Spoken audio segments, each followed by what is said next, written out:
મારું નામ જરીનાબેન હોથી, ધોરાજી કોંગ્રેસ શહેર પ્રમુખ। શું કહેશો રસ્તા વિશે?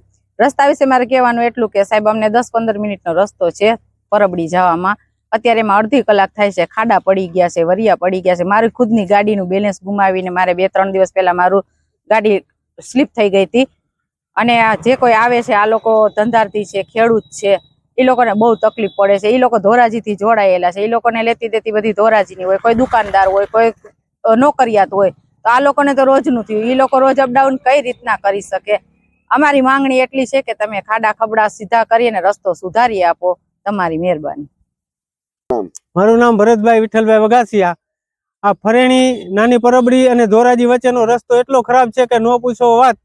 એટલા સરેડા પડી ગયા કે અકસ્માત વારંવાર થાય છે અને 10 મિનિટનો રસ્તો છે, 30 મિનિટે પહોંચાય છે અને અકસ્માતો એટલા થાય છે કે ન પૂછવા। અને આ રેલને પાટાથી બસ સ્ટેન્ડ સુધીનો રસ્તો તો હાવ બે બાજુની સાઈડ ખવાઈ ગઈ છે, એમાં તો બહુ જ અકસ્માતોની થાય છે।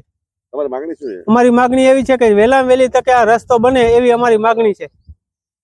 જીવરાજ બારીભાઈ કપૂપરા। રસ્તા વિશે શું કહેશો દાદા? રસ્તો તો હવે એમાં ઓલા સરેડા પડી ગયા એટલે ખાસ તો રિપેર કરવાની જ જરૂર છે, પણ હવે આમાં કોઈ ધ્યાન દેતું નથી સરકારીમાં।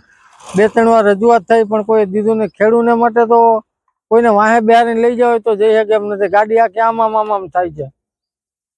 કેટલા વર્ષ પહેલા રસ્તો થયો હતો? 2011માં થયો, તે પછી આમાં કાંઈ થયું જ નથી, કોઈ ખાડોય નથી પુરાણો અને પડ્યોય નથી। જોકે અકસ્માત કેવા થાય છે? અકસ્માત તો થાય ને, કોલાઈમાં ને ત્યાં તો બહુ ઉખડી ગયું છે, આમ વેગડવાડી બાજુ ત્યાં તો વધારે આમ થાય છે। તમારી માંગણી શું છે? જે રિપેર થાય એની માંગણી છે, રજૂઆત કરવા છતાં થયો નહીં। સરકાર એમ કે આ મંજૂર થઈ ગયું, કોઈ ટેન્ડર નથી ઉપાડતું, કાંઈ થયું નથી લાગતું।